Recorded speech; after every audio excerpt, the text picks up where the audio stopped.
L'Afrique est un continent, je pourrais dire, c'est le continent du monde le moins connu et c'est un continent très mal connu. Ce qu'on en connaît, ce sont les idées clichés d'une Afrique pauvre, d'une Afrique avec des maladies, mais fondamentalement, l'Afrique est un continent qui a un potentiel remarquable. Ce potentiel-là, il est de la responsabilité des Africains de le faire valoir. Pourquoi ? Nous sommes dans un monde de plus en plus concurrentiel. Dans ce monde, les investissements vont là où il y a le potentiel. Aujourd'hui, toutes les analyses sur le circuit des investissements démontrent que l'Afrique a des atouts majeurs. Elle a la population active en forte croissance. Elle a des taux de croissance économique qui sont entre 5 et 10%.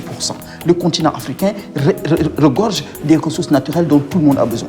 Les dynamiques de l'écologie font que de plus en plus, on va exploiter les ressources là où elles se trouvent et non pas tellement de les transporter.